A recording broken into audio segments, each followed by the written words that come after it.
What up, everybody? Welcome to another episode of Running Race with my boy, AJ Richardson. And today we got one of the rookie sensations. We got a Phoenix Suns guard, Ryan Dunn. And as you guys know, we are sponsored by DraftKings. Y'all go to DraftKings right now, download the app, and use promo code RACE. Now let's get to the episode.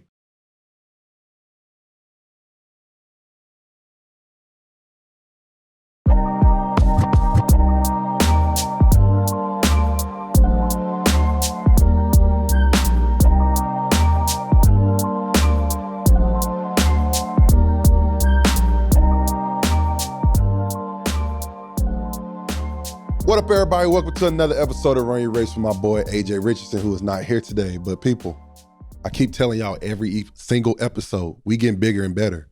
We got a damn near rookie sensation going on right now. We doing big things. He went to a school that I don't like. I'm not going to hold you. I never won there, and it pisses me off every day that I wake up. But I rock with him because he rock with CAA, and I rock with CAA. But rookie, with the Phoenix Suns, we got Ryan Dunn. Appreciate you having me, Theo. Listen, bro, it's an honor. It's an honor because you're doing way more than I did in the league. Way more. You're starting. You're thriving. You're in the Rising Stars game. And I'm over here sitting here doing podcasts with you. And Ty's our agent. That's crazy. You know? Yeah, Ty's our agent. Yeah. I blame Ty.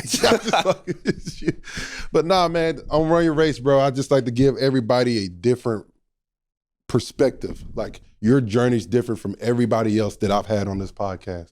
And it's something that you're going to be able to relate to somebody who's watching this, and they're going to have that same dream and goal to get to this level. And you can give them that inspiration and that drive to get there. So I want everybody to hear your story. So you need to tell us about it. Ryan, where you from and when did you start hooping? Ooh, this is going to be a long story. I'm from Freeport, New York, Long Island, New York, 30 minutes outside of Manhattan, the city. Everyone says like I'm not a city. I feel like I'm not a city kid, even though I sometimes about the city. Yeah. I'm Long Island. I represent Gotcha. like Long Island different. Yep. Growing up, I had my mom, my dad, my older brother. I was the youngest child of my family. Okay. And it's kind of crazy because we were not a basketball family growing up. We were a baseball family. Really? Baseball family. My dad loved baseball. Didn't play at the professional level, but he was always a baseball fanatic. Gotcha.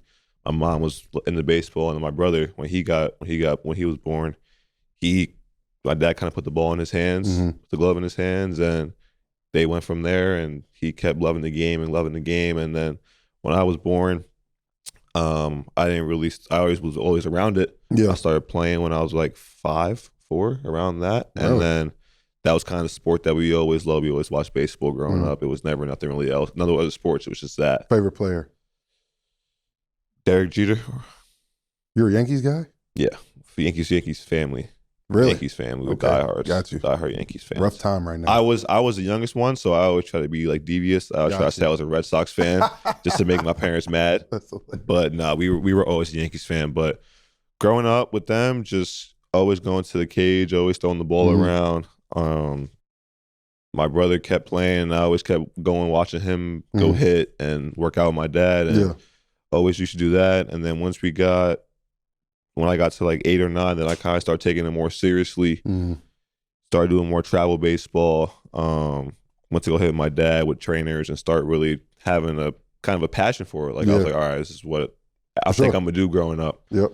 Got to around 12 or 13. I think my brother was around, I'm 7 years, so he's 13. If I was 13, he was about 20 at the time, or 19. He got drafted to the New York Mets in 2016. That's lit. That's very lit. Shout out to him. And he's been playing the league. He's been on different teams. Got called up to Seattle in 2019. Been with the majors. He got traded to the Reds. Now he's with the White Sox. He's gonna start this year. He had an injury, but he's been getting with that. So I've been with him. So I thought I was gonna follow his footsteps. For sure. I get to middle school, and during that time, I started playing basketball. But that was more just for fun. Like, obviously, all the kids are playing, so I'm going to go out and just play. And I kind of had, like, a little passion to it. I'm like, all right, this is fun. This is more fast-paced. This is more stuff that I kind of enjoy doing. How tall are you? Right now? Yeah. 6'8". 6'8". I mean, Aaron Judge is 6'8", ain't he? Yeah. Your strike zone's They would have huge. said I would have been a me baseball player if I was, because I was a pitcher and play catcher. So got you. 6'8" on the mound is kind of scary to people. Got you, yeah. But yeah, I get to middle school and it was kind of a transition of, obviously I was playing like AAU basketball for fun, but it was kind of like I don't have the same passion for baseball anymore. Mm-hmm. It was like something didn't feel right. Mm-hmm. And I was never like trying to force it. It was like, all right, cool, like whatever happens, happens. Yeah. And I kind of gradually just getting more into basketball. Mm-hmm. And I was watching it more. And that was the time when LeBron was at the Heat. And like I was like a big fan, big LeBron fanatic. For so watching that playoff series and getting to watch the game more, I was like, all right, like I think I like basketball a little more. And then once I got to high school, my freshman year, I'm like, okay, I think I'm gonna put the baseball glove down, pick the basketball up, and let's see where this goes. Yep. Tough decision? No, not at all. Really? I didn't feel the love that my parents, my brother felt. Gotcha. And the tough decision was to tell my family, because like they're a baseball family, so I didn't know what they were gonna say, but they were with me the whole time. Like they were like, hey, if you want to do this, you can go. That's big time. Go do what you gotta do, and we'll support you. Yeah. We go start playing basketball, start doing more AAU tournaments, this, that, and the third. Not even more AAU, to start working out, take it more seriously. I got more serious around, I want to say around 15 or 16. And who you play AAU with? I only played 1 year of AAU. Really? With the New York Jayhawks. My senior year, but we can get to that when we get to high school. Got you. Went to a couple different high schools in my life. Went to a middle school, to a high school public high school that's around the block for me. And this kind of goes to how my family is, because especially to my dad, like when I told him I want to be a basketball player, he's going to probably with the best people that can get me to being here. Yeah. So after my freshman year, when I told him, he was like, all right, like, is this what you really want to do? And I was like, yeah, like I'm excited. I want to go see it. So his thing is he wants me to put with the best players to see how I match up. Best way to do it. So I went from going to a public school that's 5 minutes from my house to going to Virginia and playing at Oak Hill my sophomore year. So I went to go do that my sophomore year. I didn't play on the gold team. I didn't play on the biggest team. I played on the lowest team. I was like 6.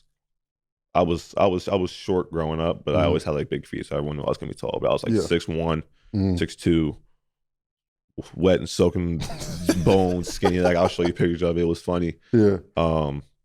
Did that for a year. Really enjoyed my time out there. It was really cool just going to experience a new state and going to boarding school for the first time and living on my own and seeing all these great players and building relationships with Cole Anthony, because Cole Anthony was there. Got you. Kofi Copper and Cam Thomas was there on that team. So that's the team they had. And then after that, I kind of came back home, went to Long Island Lutheran High School, High, the powerhouse that is today. Just went there for 2 years, and then I did a postgraduate year at Perkins-Yeoman School in Pennsylvania. So did that, and during that whole time, I started to get recruited a little bit more. When did you feel like you hit that next step that you was like, okay, I really can do this at a high level? Going into my summer of my senior year. Okay. Because that's when, so I got to Lehigh my junior year, I was like 6'4", still staying wet, soaking wet. Like, I was getting thrown around. All I did was sit in the corner and shoot threes. I couldn't play, look at defense. Got you. And we had a lot of great players. And that's what kind of made me nervous. I'm like, am I going to play? What am I going to do? But I was like, let's just go see what happens. And that whole season, I kind of got more confidence in myself, because like I was playing a little bit more. I started a couple of games there. Yeah. I always went through ups and downs. Like I went from playing a little bit to not playing at all. Yeah. Like doing that whole thing. And then I would say when COVID hit, everything got shut down. And that's where I think I really grew the love of the game. And I grew love of working out, because for us, it was like, my dad will always take us, like, hey, you got to go here at this time. I'll tell him I got a party to go to. He's like, no, you're not doing that. Yeah. You're going to work out this time. And like, all right, cool. I never said no, which is something he likes about me. But that COVID year was like the first time where I told him, like, I want to go here at this time, this time to work out. I want to do this. And you're a senior. I'm a senior. I'm going to be a senior this year at this time. Okay. So during COVID, it was times, man, where like, this is where I really became, I feel like I was a gym rat, because like I went from getting up at like 7 in, driving 30 minutes to go like do workout. There were times we went to the beach right after to do a beach workout, come back, eat, go do lifts, go to like my local gym and lift there. And then I'll be in the gym from anywhere from like 1 o'clock to like 7 o'clock at night. How did the switch flip? What do you mean by that? Like as far as like, where did that drive come from? It just came. I just loved it. I just loved doing it. It was fun. I always had my friends with me, so it was like cool. Like we all want to get better. Gotcha. And we always competed. My high school teammates were there when we were all senior. And that was the time where I felt confident. I'm like, all right, this is where I really get good. And during that time, I grew. I went from 6'4" to 6'7". Yep. I put a little more muscle on me. I'm doing a lot more with the ball. I'm getting more athletic. I'm putting it between my legs. I'm like, all right, this is time where college coaches could see me. 1,000%. Only played 3 games my senior year. Wow. COVID. Oh yeah. Oh, COVID. Only played 3 games. You like, I'm about to take off now. I'm gonna, that was the time where I felt like, oh, I was heated. I was hot. You didn't put all that work in. We didn't really start practicing until January. We did like workouts, but we thought we were gonna have no season. And then we got our season, quote unquote. Yeah. We played 3 games. We played 1 against the local public school, beat them by 40, and then we played Stepanak like twice. And that was our senior night, and that was my senior year. That was it. So now I'm like, what am I going to do? What do you do now? Yeah, what do I do? So are you getting recruited? No. That whole time I never got recruited. By nobody? No. So I'm like, what am I going to do? What's next? So we took the postgraduate out. We said, all right, we'll do 1 more year. Yeah. Put you on an AU team, let you go work, go see what you do there. And that's when I got connected with Perky Yeoman during that time. They reached out to me and kind of took interest in the school. And Coach Bonet and Coach Will, they talked to me about it, and we kind of went from there. And then decided to reclass in 2022. And then that's when I joined my coach. He would coach me at Lehigh J. David with the Jayhawks. Got you. So that was my first real year of shoe circuit AAU. That was the first time I went there, and did a couple tournaments, and that's where I kind of got my name out there. Got you. Because I got my first offer to Stony Brook. I remember actually vividly. I was jumping up and down. You probably understand that because no, for sure. You remember your first letter?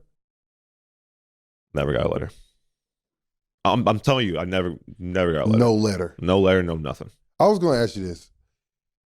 You probably understand it now, but you playing against competition that's better than you has helped you out tremendously more than you can even think. 100%. You know what I'm saying? Because I know for me, and I say this all the time on here, if you want to be really good, and say you are, and the thing is, you were just trying to make it, right? You was trying to get to that level, and you still challenge yourself. And I commend you for that, because a lot of people won't do that.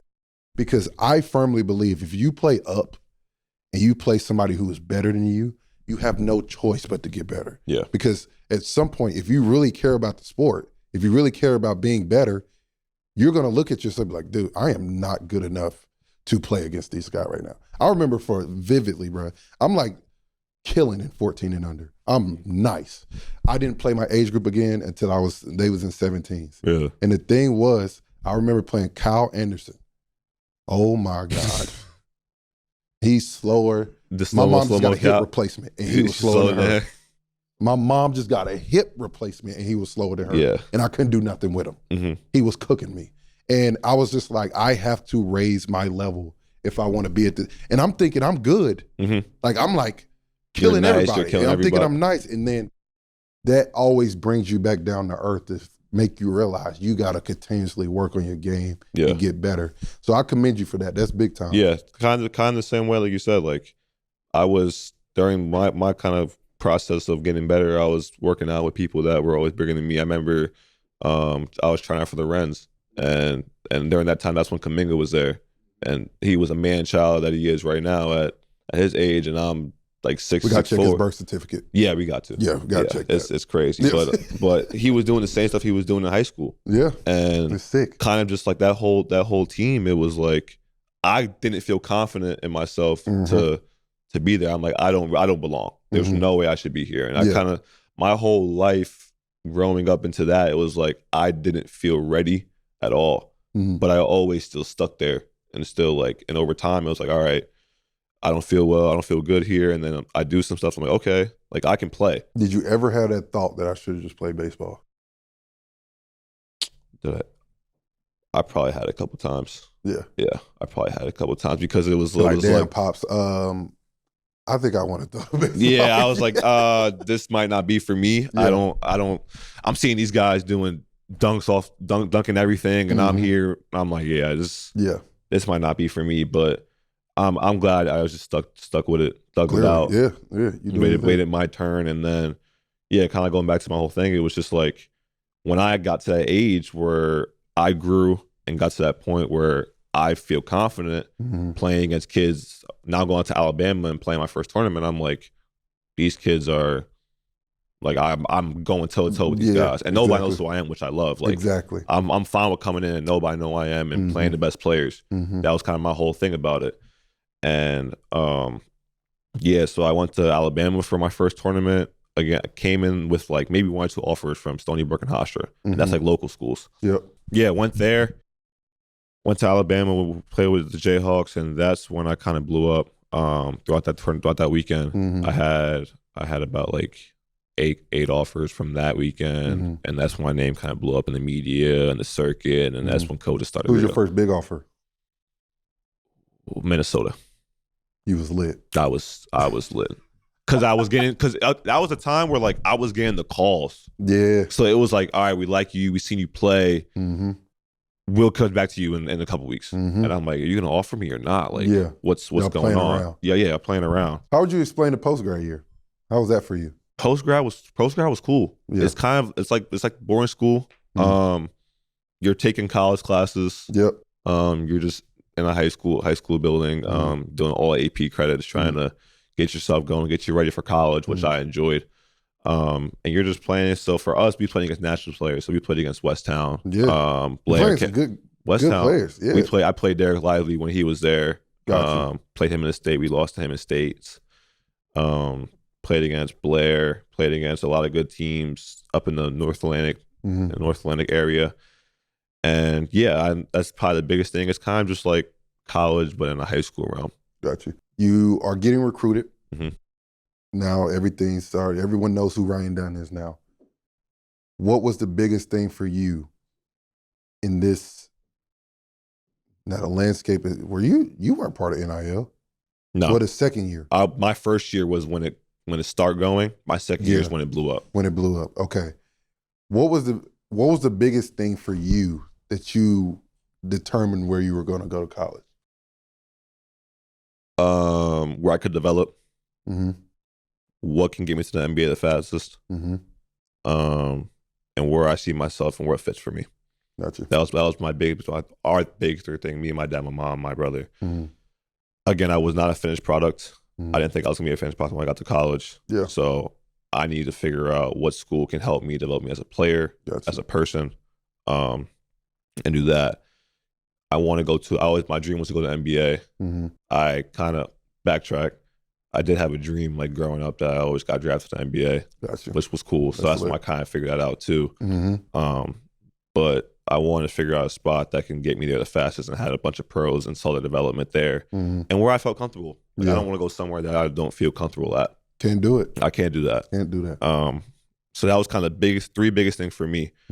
And during that time, it was kind of, now I'm getting more calls and this, that, and the third. And got a lot of schools calling my phone. That's when it kind of started blowing up. And you get it. Like the first 2 weeks, you love it. It gets overwhelming. That's why I committed my junior year. My senior year, I didn't want to deal with it. I could have. Didn't want to deal with that. It's draining. Draining. Like the first 2 weeks, I was loving it. And like, there was a time where like I got 3 offers in a row like the same day. And I'm like, all right, this is really cool. And then the weeks go by and they're still calling you. I'm like, all right, you can stop calling me now. Like, I don't want to deal with that. And then that's probably the whole process for me, just trying to figure out where I belonged at. What were your top 5? University of Virginia, Pittsburgh, Minnesota, Pitt. I said Pitt already. Minnesota, Oklahoma State, and Georgetown. I was not a blue blood kid. I told you this earlier when I first met you. My absolute dream school was North Carolina. And I know you're probably gonna. I know everyone says Duke or North Carolina, but that was my dream school when I started playing basketball. I respect it. I was a big fan of you and your team when you guys made your runs. Appreciate that. I We remember. don't like to talk about the first run. I have to though. That was unfortunate. I have to though. I remember actually sitting up. We were before school and it's nighttime and I'm supposed to be sleeping. I wasn't sleeping. I was watching your game, and you should have went to sleep. That's the year Marcus hit that. He hit that. Yeah, I went to sleep on the court. So like I'm upset because you guys are losing. I'm upset you guys are losing. Yeah. You guys keep crawling back, and Marcus hits that shot, and I'm jumping up quietly. I'm like, yeah, you guys are gonna go to OT and win this thing, and then Jenkins hits it. And I sit on my banister, and I'm like, tears are coming down my eyes. Play the clip. Yeah, play it. Tears are coming down my eyes, and I'm like, dang, like that's when I kind of felt like a Tar Heel fan. I about cry right now. I'm not gonna hold you. My eyes are getting watery. And then you guys won. I was so sick, bro. You guys won the next year or so, and then I was happy for you guys. You know what makes us sick about that? You know what was crazy? We would have partied with Michael Jordan that day. Really? Oh my God. Cause you really? Oh my God, bro. Yeah. How was that like with having? It was lit, bro. I mean, it was turned. It was a great time, bro. Like everybody was there, all the OGs. Mm-hmm. And then the next year, nobody came because they thought they jinxed it. Mm-hmm. Oh, so they didn't want to show up. No one showed up. Mm-hmm. The only person that showed up was like Odell Beckham, and we was like, "We don't." You played at LSU. You don't care about Odell, right? But that was Joel's favorite player, and Joel had DM'd him. He pulled up, and we had a good time. But man, that we won that joke the second time. I don't even know what would happen if I didn't. If I lost twice, it would have been sick. Boy. I can't even think about it because I didn't. you got one. But yeah, during your time, man, like that was the time where I became a real Tar fan. I'm like, all right, that's where I wanted to go. What up, everybody? Y'all already know this is Run Your Race, and you know we're sponsored by DraftKings. And as always, DraftKings is blessing y'all. So new customers who bet as little as $5 get $200 in bonus bets instantly. And y'all already know it's my favorite time of the year because I'm a national champion. It's tournament time. So y'all make sure y'all go to DraftKings right now, download the app, and use promo code RACE. And for my non-sports bettors, y'all know DraftKings got you with daily fantasy. So whether you want a sports bet or use daily fantasy, go to DraftKings right now, download the app, and use promo code RACE. New customers who bet as little as $5 get $200 in bonus bets instantly. DraftKings, the crowd is yours.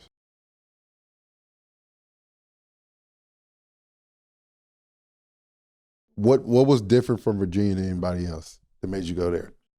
They had the three things that I had. Money? No, did not have that. No, did not have that. They did not have that. Did not have that. It wasn't like these SEC schools. Hey, listen, I've said this multiple times. ACC, if you want to get the players, you got to get the money for it. You got to get the money. All right, I've said this all the time. But yeah, I felt like Coach Bennett, he came.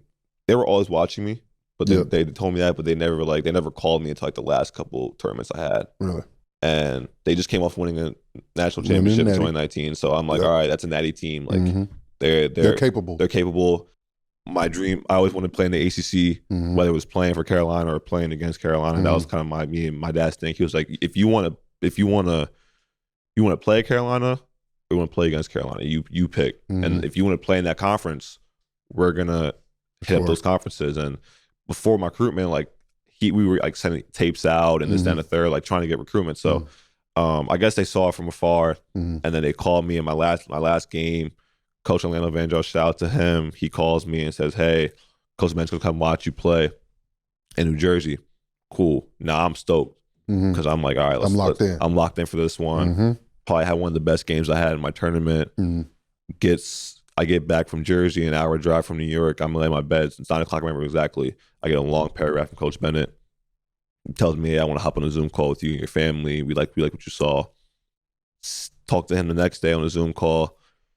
And I close my laptop and my dad says, I'm done. He says, I think you should go here. And the reason why he said that is because he helped my brother with his process. So he went to BC. He went to Boston College. And my dad took care of his process. My brother didn't do a thing about it. Justin didn't do a thing about it. So when BC called, he felt it was a good fit. He committed to BC on the spot. Had no other calls.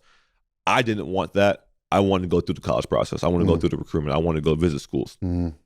I knew in my heart at that time. It was Virginia. It was Virginia. But I was like, I want to be 100% sure. So I want to go see the school. I want to go see what they're talking about. And they said the right things for us. They were talking about like development, how they are development. As you know, like you don't come there and play your freshman year. They're going to develop you. Yeah. They had DeAndre Hunter. They just got Trey Murphy in the draft. Sam Hauser was there during the time. Had a lot of great players. And I was like, this is where somewhere I can really see myself going. So that was kind of the recruitment process, but there was also a moment where I didn't think I was going to go there because they had no more offers during that time. Damn. Yeah. So they recruited. It was me. My class was me, Isaac McNeely, Leon Bond, and Isaac Trout. Isaac Trout's at Creighton. Gotcha. Leon's at UNI, and Max still at UVA. Yeah. Mac and Leon were committed during the time. Mac committed his junior year. And it was between me and Isaac Trout. And Isaac Trout had, I think, UNC, Virginia, and Creighton. So I'm going on my visits. I'm telling the coaching staff, hey, I like what you want to see. I want to come see you last just to make sure I want to go see these schools, see how I feel. And then I come to you. I feel the same way. I'm committing on the spot. Well, I'm at Perkiomen. I get a call and says, hey, like, this guy's supposed to commit to UVA. So, like, we don't have no offers. Yeah. So I'm like, damn, I kind of just started cursing. Like, I just fucked this up. Like, I messed this whole thing up. Like, that was a school I feel like I should have went to. And now I can't. I don't know if I can go. So we called Coach Bennett back. And we were like, hey, like, if I do think I could walk on, like, could I do a year? Because my brother just got drafted. So, like, he's willing to help, like, as much as I can. Because like, to get to where you want to get to where I want to get to and then help from there. And my dad was like, do you feel like this is the school you really want to be at? And I'm like, yeah. I really enjoyed UVA. I want to go, like, really see it. And it's like, all right. So we get on the phone with Coach Ben, and my dad's like, hey, are you willing to, if he's willing to walk on, will you take him for a year? Yeah. And he was like, yeah, like, we'll walk on, you know, maybe there'll be a scholarship opening up in the spring, so he'll get the scholarship for next year. But yeah, if he wants to come walk on and do a year, we can do that. And he probably thought people were transferring because that was the time when transfer portal got really going. Yeah. So, like, if that offer's going to open up my first year. Yeah. So we decided to kind of move them up in the recruitment process.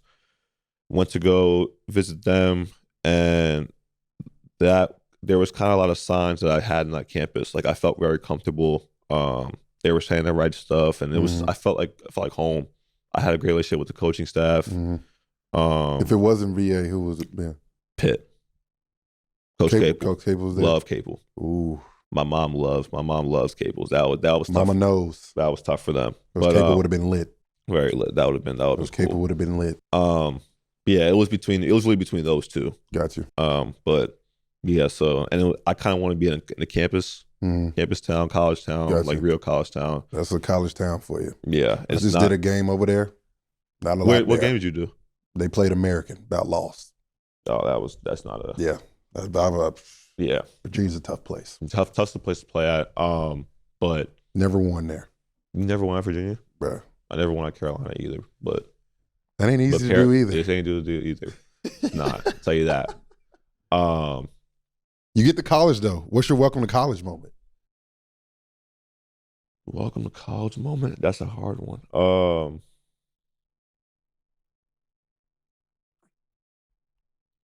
I would say probably the first couple practices I had. Yeah, you working on defense the whole time. Defense, conditioning, play offense for like a good 25. What are y'all practices like? Because the way y'all play defense is insane. So it was kind of crazy. It's heavily. Sorry, you good? My man parched. Talking too much. I never talked too much in my life. Never talked too much in my life. Those were some fun practices. My freshman year, we did a lot, and that was a veteran team. So like it was like Kihei, Reese, Armand, like that team was stacked. I feel like, in my opinion. Yeah. Were you on the team when Kihei threw the ball? Yep. That was you. Play the clip. No, do not play the clip. Play the clip. But yeah, Kihei lost his damn mind. I was like, oh. I wish you weren't bringing that. I wish you weren't bringing that up. Kihei. Yeah. Kihei was a great savvy guard. Lost his mind for about 3 seconds. Jesus Christ. We don't need to bring that up. I'm about to get Kihei on the pod. We don't need to bring that up. And we ain't gonna talk about nothing but that. No, it's gonna be the shortest pod in history. History. Yeah, what happened? Yeah, we can get to Let's that. get to your story first, and then we'll get to the tournament and talk about Kihei and where you were at. But let's talk about your welcome. What are your practices like at Virginia? Yeah, practices were, as you know, like we had the 20 hours and 8 hours. So during the summer, it was kind of all like, play a little bit more pickup. Yeah. A lot less defensive tactics in the summer, more just playing. As you know, like you're playing pickup, you're getting to know each other, you're working on the kinks and offensively. Yeah. And you're just hooping. Now, once them 20 hours hit and the season starts, now it's more defense. Yeah. We're learning on techniques. They be lying. No, they do. It's not when you get on campus, boy.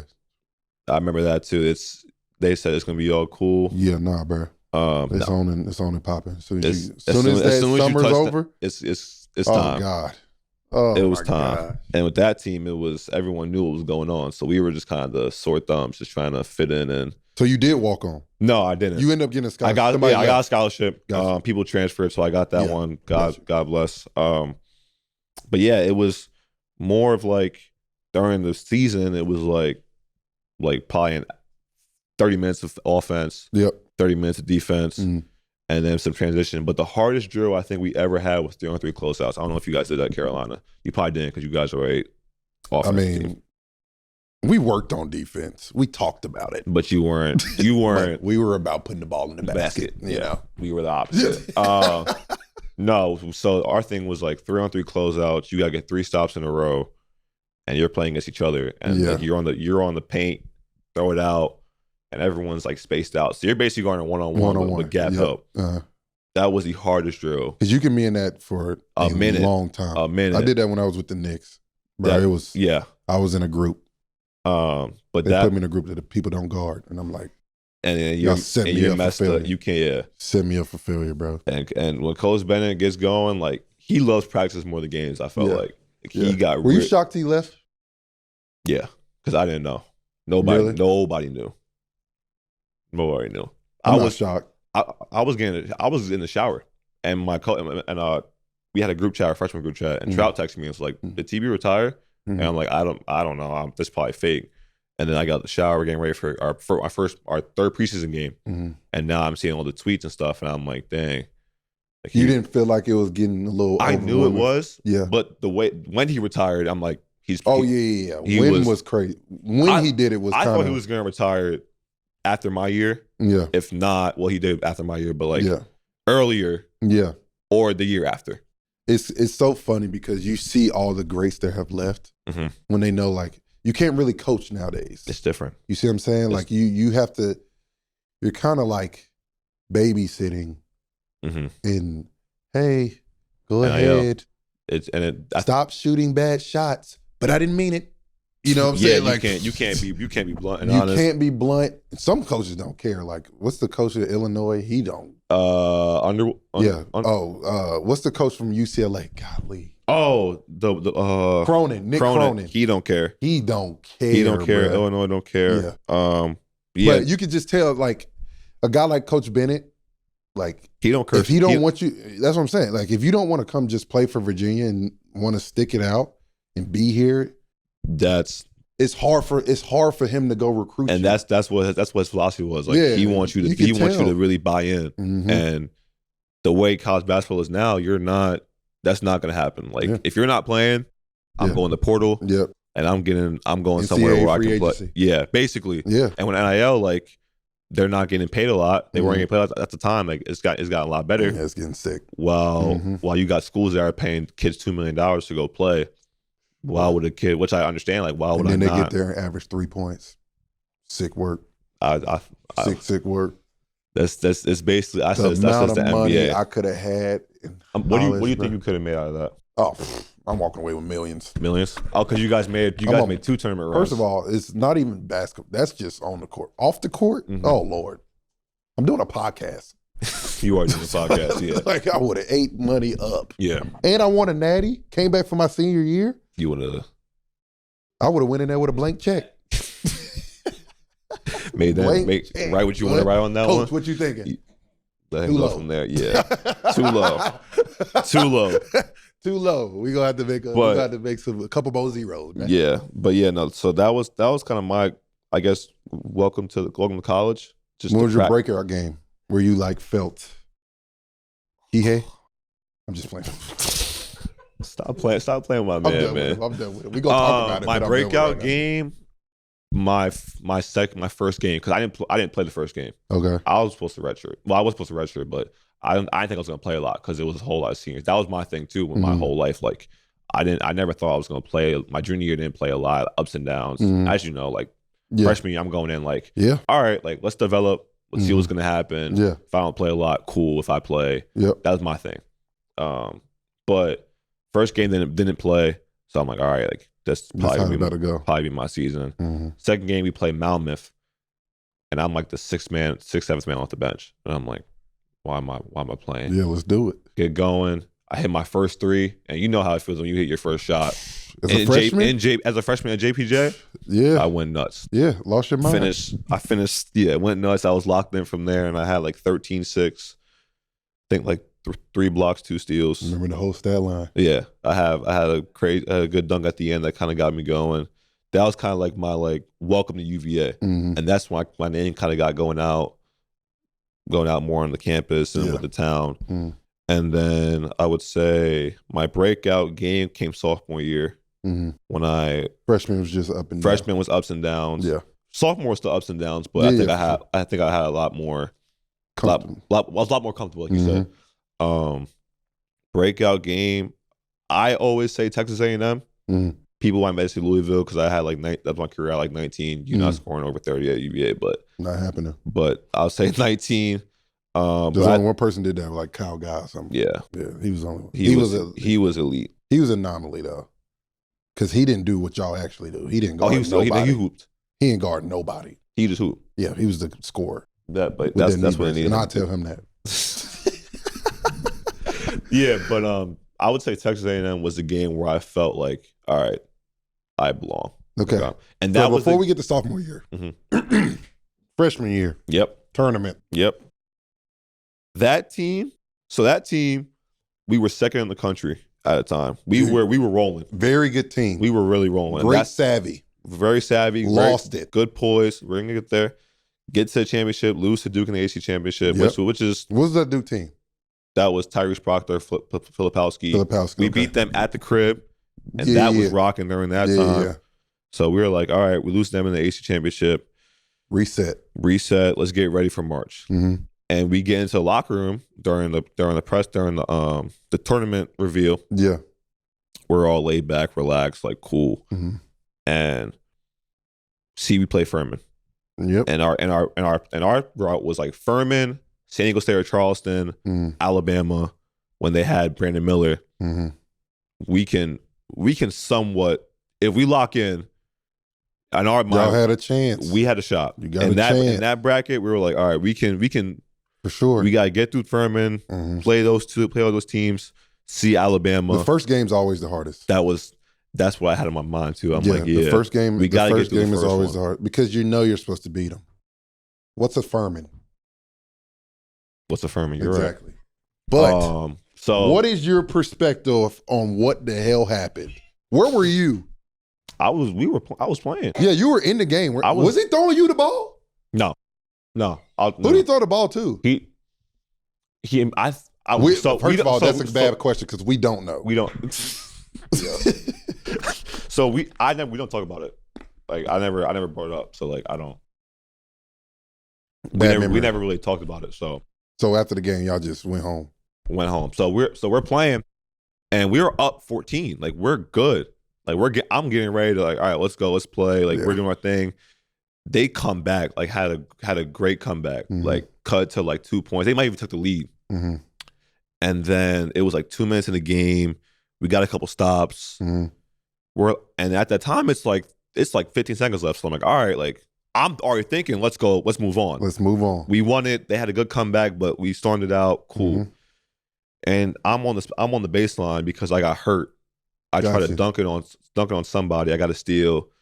My nose was bleeding. They thought I had a little headache. So I tried to get back in, but I couldn't. And I'm a rookie I said rookie. I'm a freshman in a March Madness game. Yeah.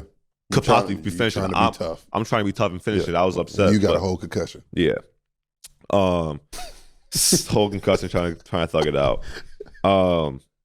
We missed the free throw. They came back, got fouled. They made both their free throws. Yep. Then I think we were up to Kie inbounds the ball, and where in my perspective, Caden Cedric's wide open.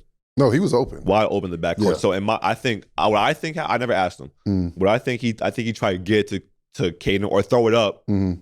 No more time on the clock. Got you. But I think he's going to Caden. Mm-hmm. He dunks it. We win the game. Mm-hmm. Didn't have no power. Didn't have a lot of power on it. A lot of air. A lot of air. Dude intercepts it, and I think he's shooting the ball. Mm-hmm. So when he has it, I'm like, all right, he's shooting it. Like it's kind of like, but like, all right, he got to make a prayer. You're in the game. No, I'm on the baseline. Oh, okay. I'm watching it all. Oh, you're just watching. I see this happen. So you definitely got a headache at this point. I'm sick. I was sick. I probably had a Billy back concussion. Yeah. So he catches it and he passes to the other guy. Yeah. He was wide open. He caught it in rhythm. Mm-hmm. It looked good out of it. I'm like, oh my God. It was good the whole way. Whole time. Whole way. And we were like, we were distraught. We were distraught. And we lost that game, and we got to the hotel, and me and Armand Franklin, we got to our room. We didn't say a word, and we're like, what the F just happened? What do you say? We didn't say it. It was.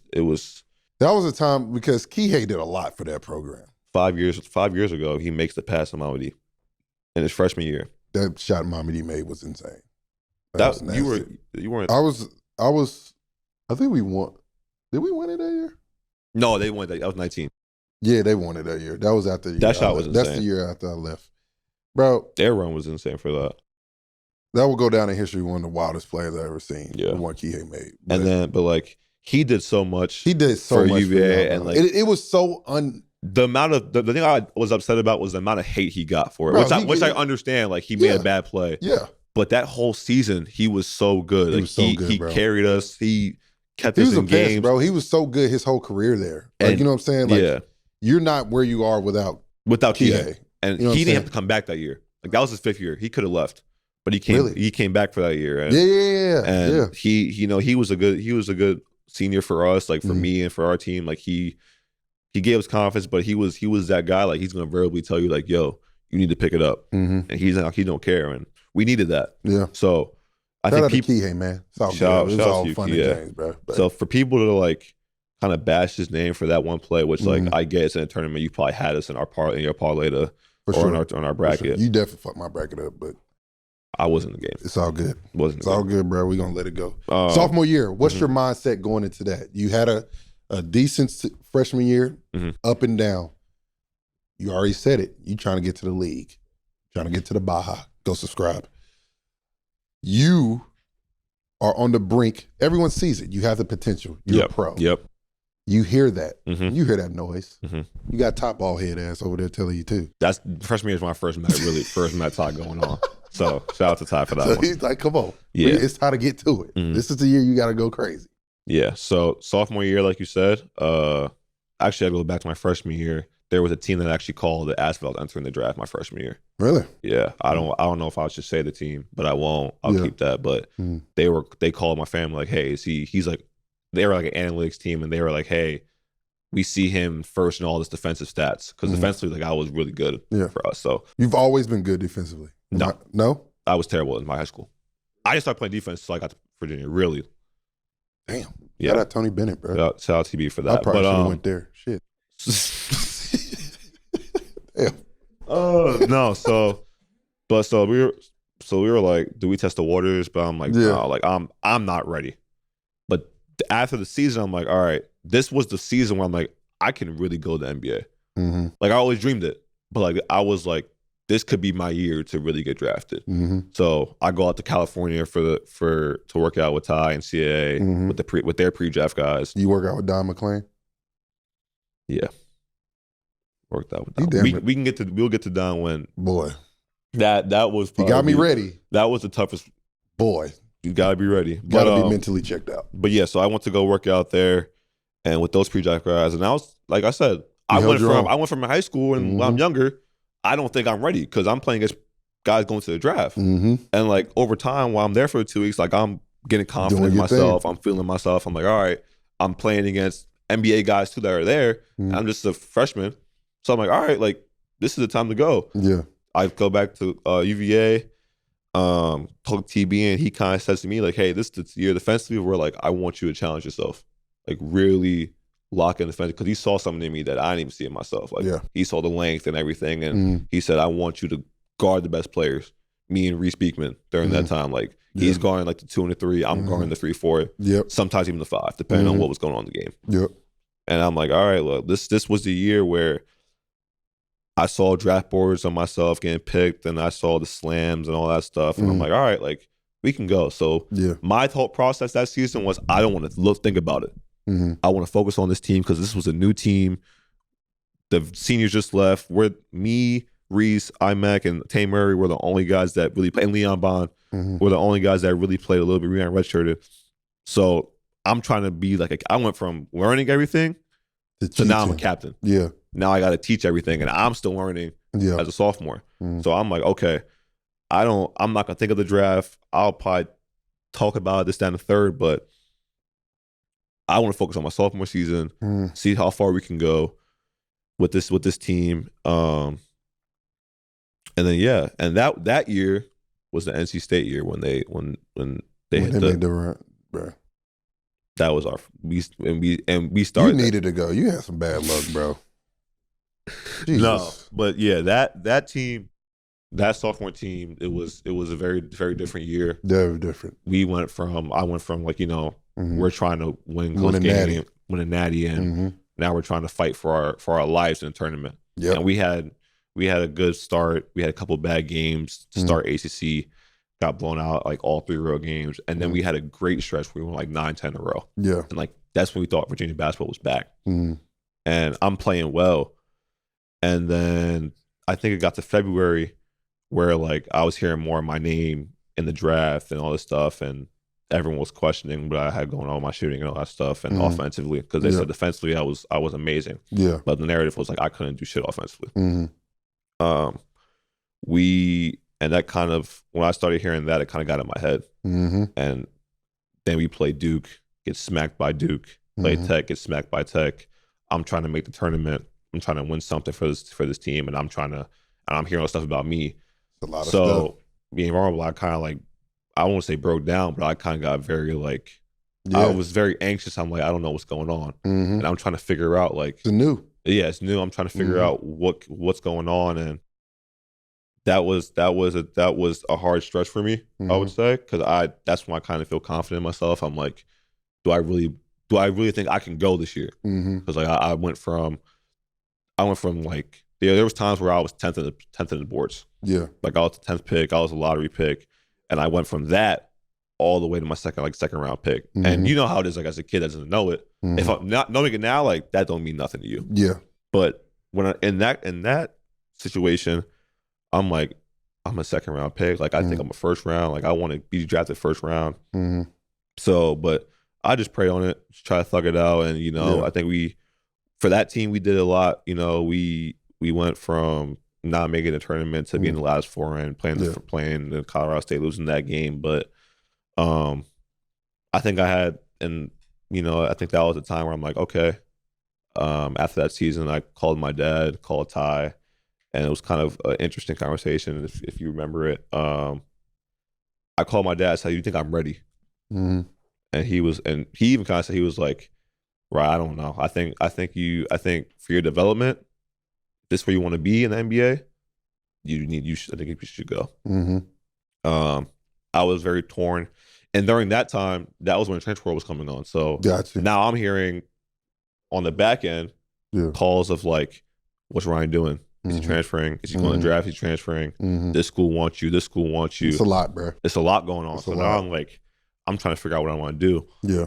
And I think I just pray on it, man. And I was like, I think this is a year that I think I should go in. Yeah. I think this is the best time for development. I have a good opportunity. I think this would be a good year. And Coach Bennett was behind me. The coaching staff was behind me. They agreed a little bit as well. And that's when I kind of said, all right, I'm entering my name in the draft. and went through that whole process. Nah, that's huge. I mean, just to have that vulnerability and understanding, like, that was a lot. Because it is. And there's a lot of people going through that shit right now. You know what I'm saying? Because it's real. You can, as much as you can, psych yourself out. I'm not looking at it. I'm not Yeah. Bro, you're looking at that shit. Yeah. And it's going to affect you somehow. It's just how you handle it. Some people handle it differently, but you got to understand, you are coming from a baseball family. Yeah. Who you thought you was going to play baseball. You took a different route. You decided on your own that this is what I love to do. Yeah. The scariest thing for you was telling them that you wanted to hoop. You told them. You weren't recruited at all until your senior year. Yeah. So you don't even understand the pressure of the shit, right? Like, and this is not to boast, but like, I had that pressure when I was young. So I was able to deal with these things. And when I got to college, I was like, I remember my mom used to call me and be like, Theo, I can't believe they saying this about you. I was like, why are you looking at it? Yeah. Like, who cares? You know what I'm saying? I told my parents, and I don't want to talk about the game with you after the game. I don't want to talk about anything. I want y'all to be my parents. Like, you know, you saw the game. You know if I'm frustrated. You know if I played well. I'm coming to y'all for comfort. This is what I need y'all to do. You know what I'm saying? Like, I don't need y'all to come to me and be like, well, you should have went step back 3 right here. You should have went at him. And I'm like, dude, I know what I need to do. You know I know the game. You know what I'm saying? So from that point on, I was like, I need y'all to be my support system, right? I know what I'm doing. I'm going to talk to people and not just get one opinion. I'm get multiple opinions and figure it out. And you did that.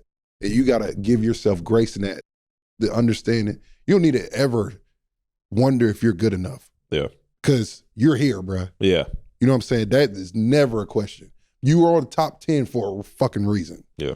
You know what I'm saying? So it's big time for you to recognize that. But at the same time, you had to honestly have that conversation with yourself. Like, listen, it's time to go. And now you look at you now. You made the right decision. Yeah. Because I would say this. I got hurt my freshman year. Played my sophomore year. I should have left. If I really wanted to do something in the league, because I remember I came back to school and I was cooking my rookie year, and it was like, damn, if you did that, we would have won that championship every year. Yeah. And I was like, but my job is to hoop. Now, I'm not going to school. You know what I'm saying? There's a difference. And I should have left my sophomore year. If I really wanted to really hone in on my craft and all that, I should have left. But I got a natty. I'm cool with it. Yeah, I did what I needed to do, and I just didn't feel like I was ready. But that was something I was okay with. But I commend you on that. I think you need to hear that, because that's not easy for somebody in your shoes can do. Because you could have easily went back to school and just made it worse for yourself. Yeah, you know what I'm saying? And that's just how it goes sometimes. What up, everybody? Y'all know what time it is. It's time for Theo's picks, and we're going to the NBA. Let's get right into it. First, we got Golden State versus Atlanta in Atlanta. Golden State is balling, and they need these wins. So I'm going to go with Golden State winning that one on Saturday the 22nd. Then we have Milwaukee versus Sac in Sac. It's going to be a good one. I'm going to go Milwaukee. Milwaukee's more desperate. They need these wins. They got to stack them up. Then we got Chicago versus L.A. in L.A. I'm going to go upset. I'm going to go Chicago in that one. I think Chicago, like I said, when you play in L.A., you play with a different type of juice, and I think Chicago going to come out with the win. Then on Sunday, March 23rd, we got New Orleans versus Detroit in Detroit. Nasty work. But I'm going to go New Orleans, because that boy down there in New Orleans playing well, and he playing some really good basketball. So I'm going to go New Orleans with a little slight upset there. Then we're going to go Denver versus Houston in Houston. I'm going to go Denver. Denver's fighting for that 1 seed. I think Denver going to come out with a win on that one. Then we have OKC versus LA in LA. I got OKC. OKC is playing for the 1 seed. Well, they're going to get the 1 seed. They don't got to worry about nothing. But they want to continue to play well, and I just think they're one of the best teams in the league. But once again, that's Steele's picks. So you already know what to do. Go to DraftKings right now, download the app, and use promo code RACE. Now let's get back to the episode.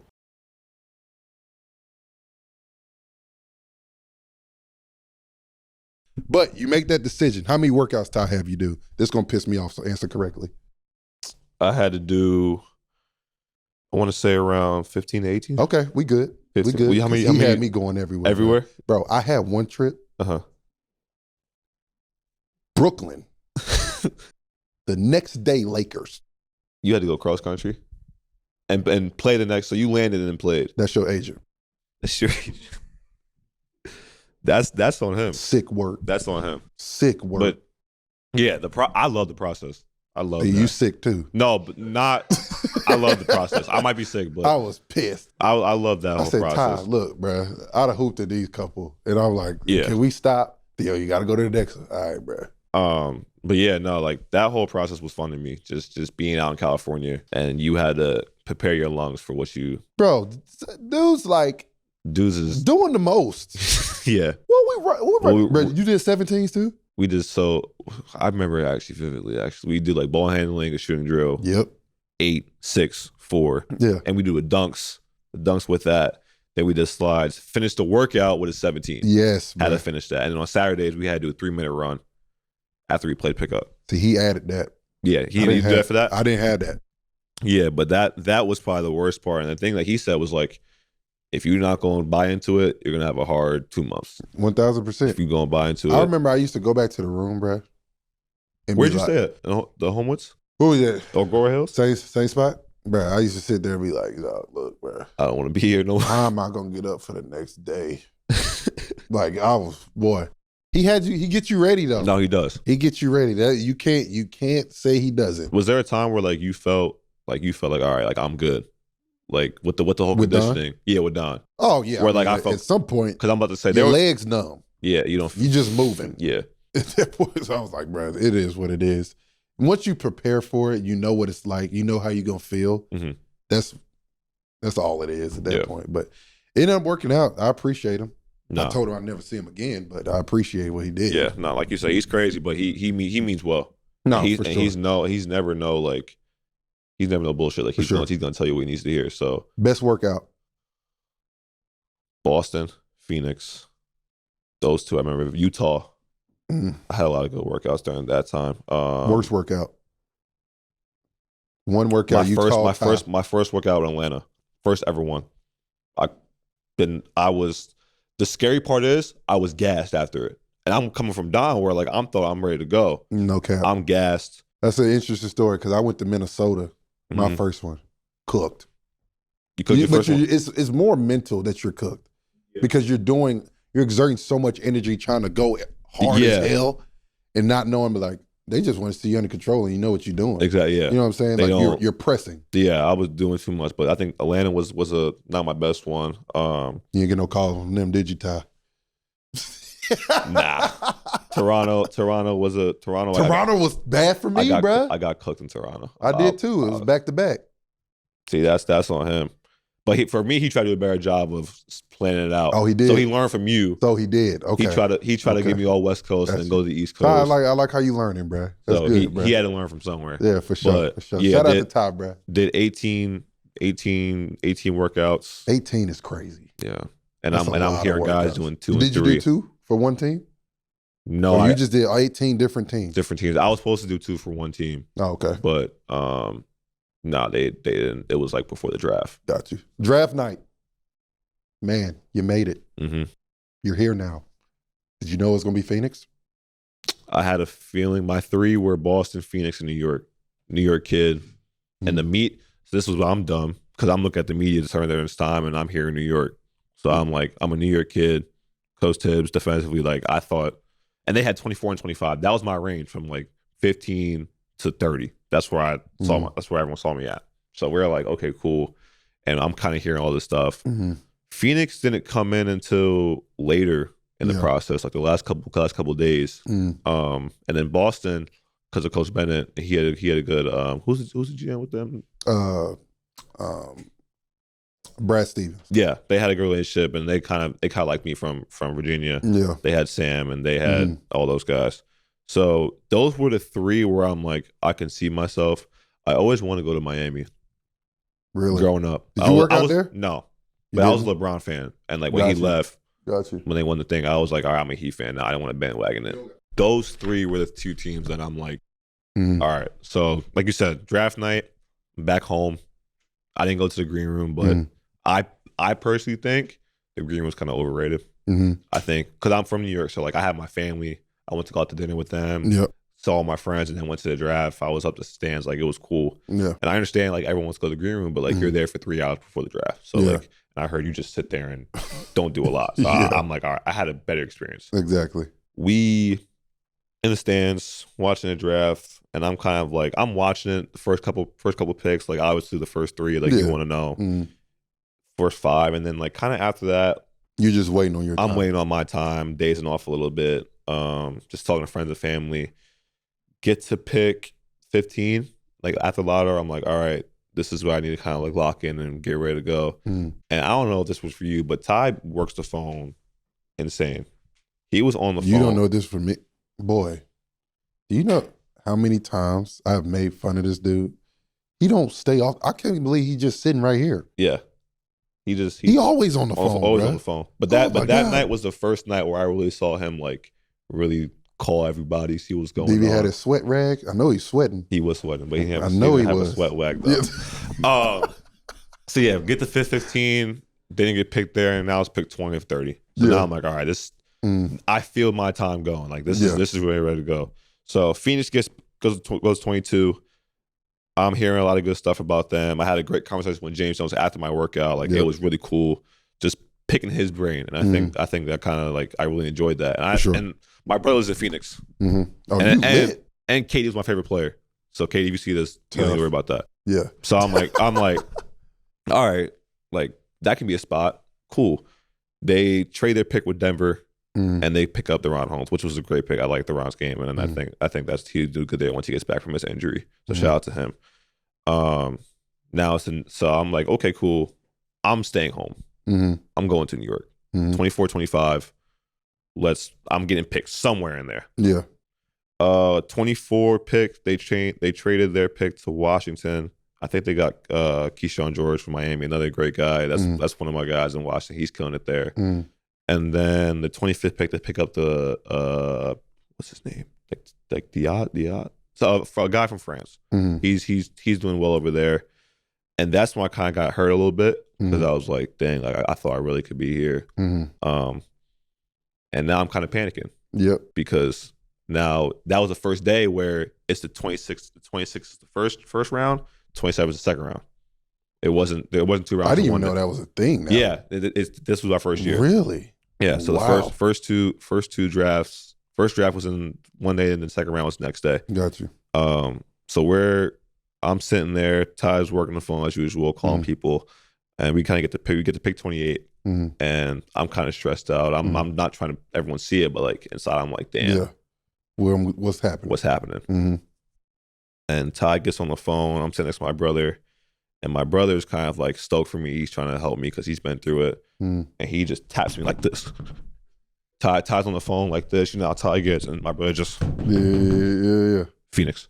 That's what Ty did. Yeah. That's my brother did. But Ty did it to him. I promise you. Did. Yeah. You gonna take him or? Yeah. That's what Ty do. Yeah. Hey. That's tough. I have it down. Down pat. I have Phoenix. So like it's a breaking news. And then my brother does the same thing. Phoenix. Yeah. Like he said, let's go home. It's a trickle effect. It's like y'all playing telephone. Yeah, exactly. So, and then the cameras come around me. You lit. I'm like, all right, cool. Yeah. Like, and then I get picked to Denver, 28th pick, and I had to tell the story then. I told it in Phoenix when I first got there, but when I was really wanting to go to the NBA, I always used to sit and watch the draft on TV, right? Like everyone does as a kid. But I used to wear like a church coat, like a blazer jacket, and have a hat. Like I imagined it. Yeah. I tried to manifest it. Like I'm like with the first pick of the 2016 NBA draft, the Cleveland Cavaliers select Ryan Dunn. Yeah. With this pick every year, like for like 3-4 years. Yeah. So to really like remember that, and then now A couple years later, you getting drafted. I'm walking across that stage, shaking Alex' hand. I'm shaking my mom's hand. I'm crying to her. Yeah. Acting like I'm there. Mm-hmm. Well, in real life, like a couple years later, mm-hmm. Ryan's going to be doing that in real life. Yeah. It was crazy. So that was a very fun night. That's probably a night I'll never forget. For sure. That's probably one of the best nights I ever had, best days I ever had in my life right now. That's tough, bro. That's tough, bro. That impersonation of Ty is perfect. Oh, trust me. Perfect. We can talk. We can go. And I know his suit was destroyed. It was done. It was done. Oh my God, that's beautiful, bro. I'm just the best pod we've had. Best pod we had. Jesus Christ. It's just like we're here with a lot of things. We're here with a lot of things. We've been through same experiences. Same age, you have to be. You're a rookie. Boy, you better go play with Kevin Durant, Devin Booker, Brad Beal. It's championship or bust over there. Yep. It's a lot of pressure. You've had a lot of pressure in your life. Yep. You got to put up or shut up. I'm going to put it out there. You came out here shooting the piss out the ball. Where the hell did that come from? Like I said before, man, that was my whole thing. Yeah. I wasn't really shooting it that well.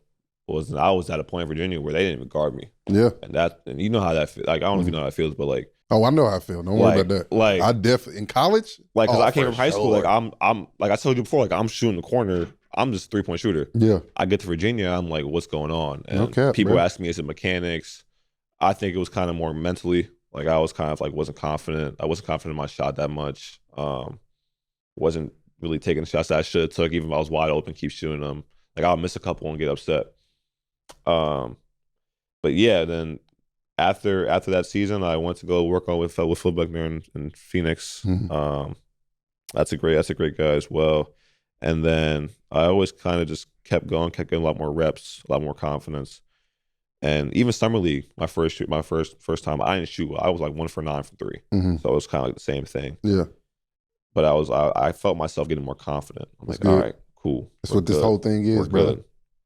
And then preseason, yeah, lost your mind. I felt like high school grinding me again. But that's all it takes. Yeah, it takes that one time. Felt a lot more confident. I just felt a lot more willing to take those shots. And I don't want to say nothing about bad Virginia because like obviously like that's nothing to do with them. That was kind of me. I need to figure that out. But yeah, I just felt like when I got to Phoenix, like, we worked on it a lot more.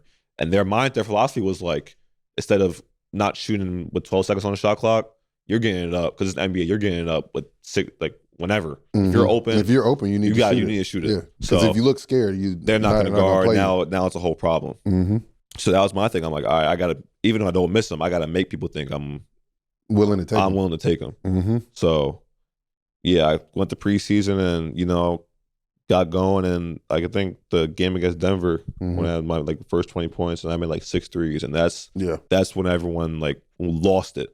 And Be honest, there's a different type of confidence when you got a guy like Kevin Durant sitting there telling you, shoot it. Yeah, that helps. Shoot it tremendously. And not even during that, like, because I first met him in LA when I went back to go work out, and I worked out with him and played pickup, and we were playing once. And like we're going like it was like me, him, a lot. Gilbert Arenas' kid, which he's nice, But Moses, Moody, Nazir, and like I'm like the rookie. And I'm holding my own. Like I feel like I'm playing my game. Like I'm throwing the ball on the floor, side steps, like all that stuff, and just hooping. And then I think that kind of helped me a lot with him. Like he saw I have a lot, and he got confidence in me. He got confidence in himself. He gained respect from people who respect. Yeah, he respected me, and during training camp, we're going, me and him, and our other rookie Oso, and me and him are trying to guard everybody. Yeah, like I knew that was coming in my thing. Like they need defense, like we're gonna come in, but there were times where like I will pass up on a shot, and Cade's like, "Fuck are you doing? Like shoot the ball. Like I need you to shoot that." Same thing with Book. Same thing with Coach Bud. Like they were like, "We need you to let those go." And I think what you got that, I'm like, all right, they trust me to let these go, wide open and contested. It's a whole. You're in a whole nother mindset. You're in a different world at that point. You're just like, all right, because for you to help the team, you have to open up the floor for them. So they know you're going to be a scoring threat. They can't double them. They can't do these things, and that's why a guy like you and Royce are so pivotal to the team because y'all guard, y'all make shots. Exactly. And like I said, did you play with Royce? I did not play with Royce. Okay. I played against Royce a lot of times, though. Yeah. But shout out Royce. Yep, we always beat Royce though. Good times. While he was in Utah. My boy, I need you on the pod, Royce. By the way, but talk about playing with Kevin Durant. Working out with Kevin Durant is a different breed. He goes full speed. Every rep. I worked out with him one time. Mm-hmm. I said, I don't know if I can do it. Do it again. First of all, it's demoralizing. I'm not making the same amount of shots. Yeah, he makes every shot. You're not. He doesn't really miss. Every rep is the same, and the thing he does so well, which I'm learning, and like I'm grateful to like have him, and not even him, like Devin and Brad, and even all these guys that like are great offensively. Yeah. I'm learning. Yeah, I'm seeing how they see the game. Like I'm more observant. Like I don't like to. I need to ask more questions, but I'm more observant. Like I like to watch and see how they really work, and like they really imagine themselves picking spots, where to go, and trusting themselves. KD messed up there though. In the game, and he's sick. Like he talks to anybody. Like he would talk to anybody. He don't care. He don't care at all. But seeing him at work every day, you just see you understand why he's Kevin Durant. Mm-hmm. You see it. Like he's not he's not taking up any nonsense. He's serious when it comes to his work. Mm-hmm. And it's even cool now because like there was times where like he let me join his workouts. So now I'm working out with him as a rookie, picking his brain and like watching him, and like I was more just sitting on the backside, like, all right, I'll watch you, let you do your thing. He's like, nah, just come work out with me. So like even before shoot around sometimes, and then at the practice facility, I'll walk in. He's like, come hop in, and like we'll do some like mid-range stuff, some threes, getting through his routine, and I'm just following him, like not trying to do everything. So watching him, it's great, and that's someone that I always wanted to grow my game when I got serious. Like I always watched him growing up, so kind of a surreal moment to have him as a teammate. 1000%. And he's just a very laid back guy. So appreciate that. Nah, that's dope. I remember I was in BK with him, and it was kind of annoying. I was like a test dummy. You were just guarding. I was just guarding him. Yeah. But then we ended up hooping a little bit, and we did the same thing. I got my own, held my own a little bit. Yeah. It's just bro. He's 7 foot. 7 foot, and you might play the best defense of your life. It don't matter. He don't see you. He don't see nobody. He don't see nobody. And once he gets in the mid post, I think that's the deadliest spot in my mind. What was your welcome to NBA moment? Guarding LeBron James for the first time. First preseason game. I check in. Bodied you? No, they didn't body me, but it was kind of more like, oh shit, it's Bron. It's Bron. Yeah. Oh shit, it's Bron. So I check in. He's out. Mm-hmm. I get fouled. I go to free throw line. He checks back in. And I'm like, okay, I'm on the floor, Bron. Cool. Mm-hmm. Like, it's crazy. Let's do it. Coach Fizz, Ryan, you got Bron. I'm like, what? He's like, yeah, you got Bron. I thought he said 1 at first. I didn't think he said Bron. Yeah. So I said 1. He said, no, you got Bron. Got you. You have to go to LeBron James. Got you. I banked the free throw in the next time. That's good. I made it. That's a bucket. And then it was just next possession. Took me to the mid post and then just start fade away. He missed it, but it was like, all right. Like, that's good D. Nah, hell no. That's a stop. That's good D. That's a stop. That's good D. That's a stop. You need to let him know about it next time. Guarding him was probably the welcome to NBA moment because I'm like, all right, I'm here. Like there's like all the stuff we just talked about, like me not feeling myself, feeling confident, like I don't know if I'm ready. I'm guarding the best player arguably ever. Yeah. And you just gotta stop. And I just gotta stop. Hit a couple shots. He make the next one? How many he had that night? It was preseason. Oh yeah, he was chilling. Yeah, so he was chilling. You got cooked yet? Yeah. Who? Kyrie, Jalen Brunson, Shai Gilgeous-Alexander. Those three are like, I even Trey. I'm gonna be honest, Shai don't count. He cooked everybody. Yeah, everybody. But yeah, Kyrie was one. Kyle kind of don't count either because Jalen don't. He got a fat head. You got to watch him because he might headbutt you. You gonna have a concussion like you did. Yeah, Kihei Clark. But yeah, those three. And it's just cool, like guarding the best players. Yeah, bro. Every night. It's just a challenge. It's a challenge, but I enjoy it. And, for sure. And being able to see like how I stand up. And having to deal with them and the refs and them getting those kind of physical calls. Then when you get the dub, you win that matchup. It's a good feeling. It's a good feeling. It's a good feeling. What is something, and this has been a great pod, bro. I know you got to go. What is something you would tell someone in your shoes coming in as a rookie, being a late bloomer, and trying to figure it out? What is some advice you would give them? Give yourself grace and time. Yeah. Mm-hmm. I would say,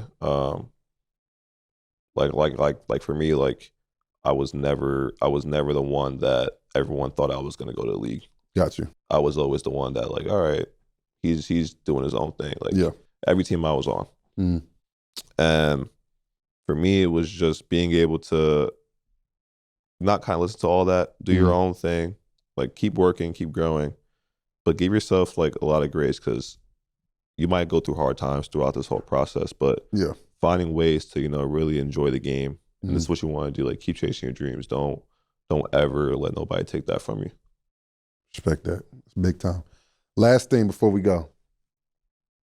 From Jersey, right? New York. Same thing. Not the same thing. The same thing. No.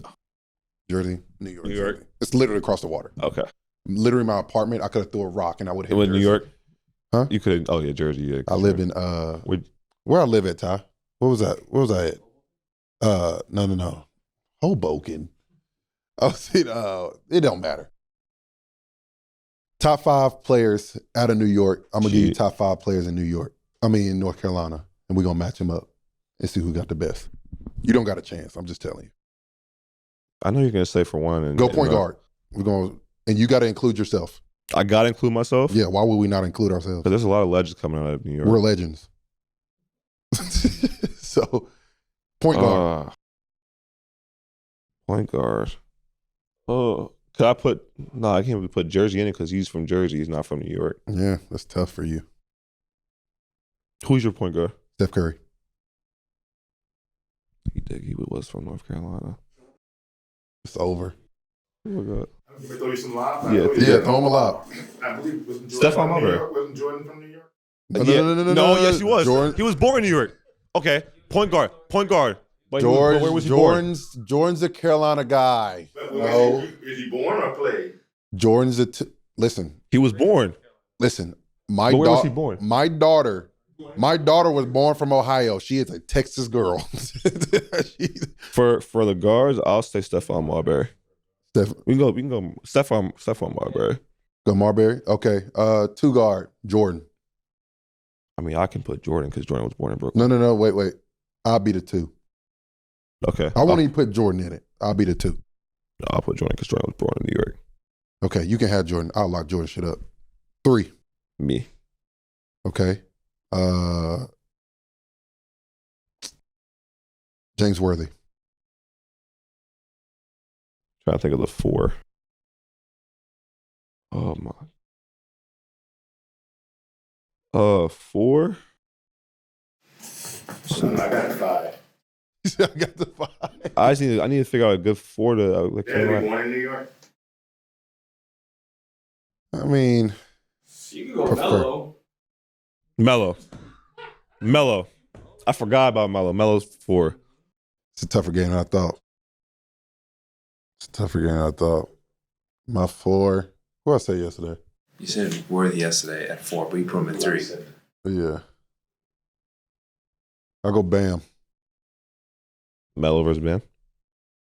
Bam guards all positions. Melo. Yeah. Bam. Melo.